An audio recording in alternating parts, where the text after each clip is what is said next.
Start our painting lesson. We're going to be talking about color theory today. We're going to be talking about the primary colors first of all. It's me! Gasp! Gasp. That's more of a magenta. Oh my god, I am adorable. We're doing lessons on the color theory today. I'm going to talk to you guys all about colors. Plops down for the lesson. Alright. Feel free to grab your paints that I know are right behind you, Lady Luthien. Am I saying that right? So what we're doing here today, we're playing with colors. To know about colors, you have to know about what I've got here. You need to know about the primary colors. We've got our yellow, our red, and our blue. Those are our three primary colors. With these colors, you can mix pretty much any color you want. You can come in here, mix these red and blue together to get a purple. We'll put purple in here.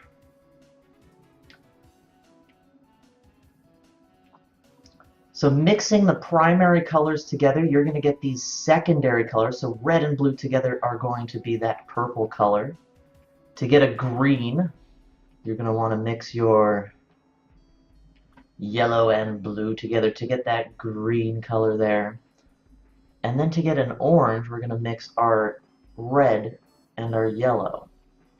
And you're saying like, oh, okay, we just put them together and they're magically that color. No, you got to really work with it because each of these colors has a different brightness to it. A different brightness. What does that mean? Let's see if we can decolorize all this. Yeah, look at that. So we made it grayscale, and what you can see from this is all these are different values. All of the colors have different values.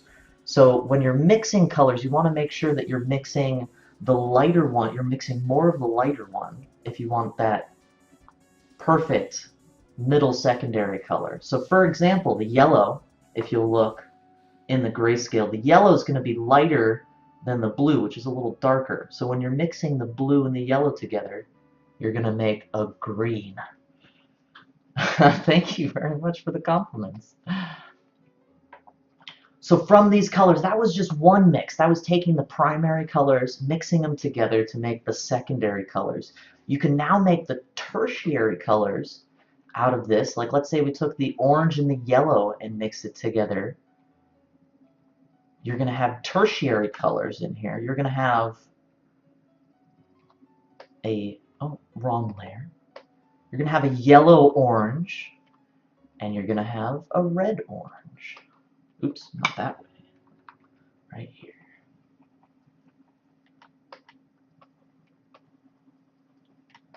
So the tertiary colors are a mix.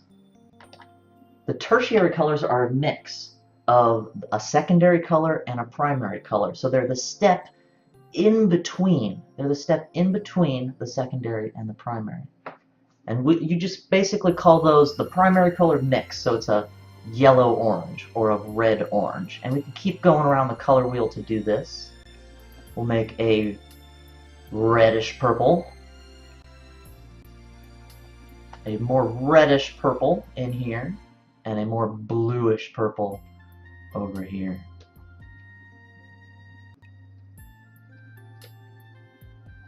And I'm gonna give you all sorts of techniques to use these in your painting in a little bit. Let's just keep going around the color wheel here. Got a blue-green. No, the lag is returned. Well, if it's unbearable, these are going to be up on the YouTubes. They're going to be up in my past broadcasts. So if you happen to lag out during anything I say, you can always come back, take a look at the footage. Alright, so let me label all this for you guys, because there's a lot of stuff here. So what's super important here? What is super important? This is super important. You have these three colors.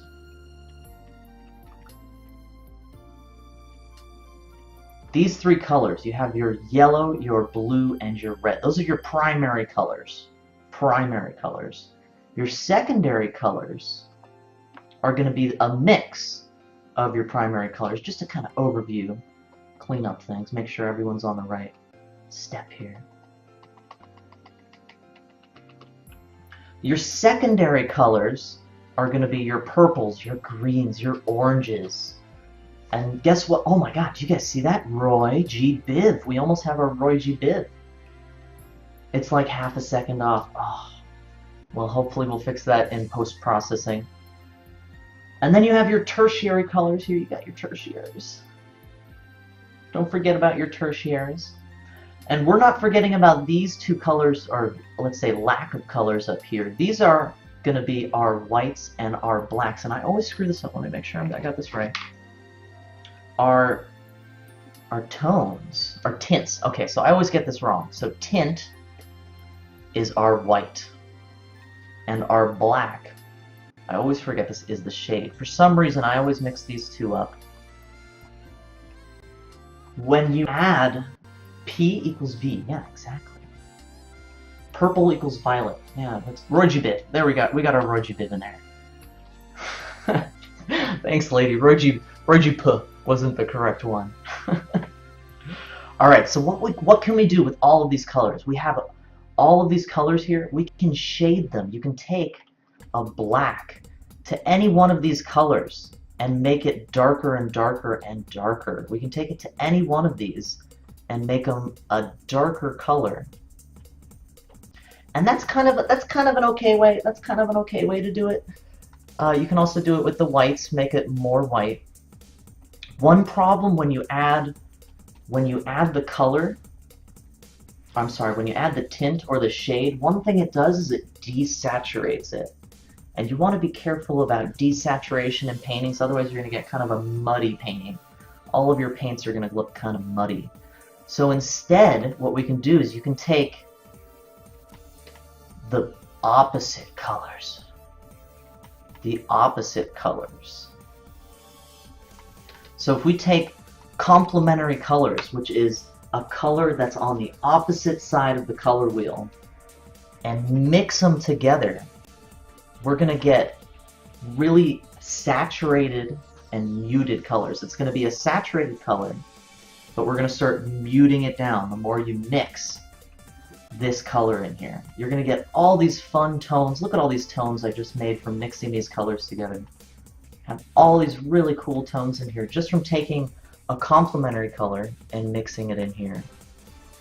So one thing, especially if you're a beginner painter, I would recommend trying to mix every color you can mix. And then when you have a problem or you find like, oh, I can't make this purple, this magenta out of these two colors, go ahead and get that color. I would start really basic, red, yellow, blue, black, white, go from there. Alright, so we've got our color wheel in here. It looks very strange. It's more like a color clock. That's okay. We have our color clock in here. You guys can also go out and buy one of these. I was looking at these handy dandy things all the time. I look at these guys all the time. You can do things like twist them around, see what adding yellow is going to be like for each of the colors. You can also see complementary colors really easily. You can see shades, tints, tones. You can see a lot of stuff. I was also using it just now, I don't know if you caught me, for vocabulary. It has a bunch of vocabulary and stuff on it. I'll post a picture of this on my Twitter, so you guys can see what a color wheel is.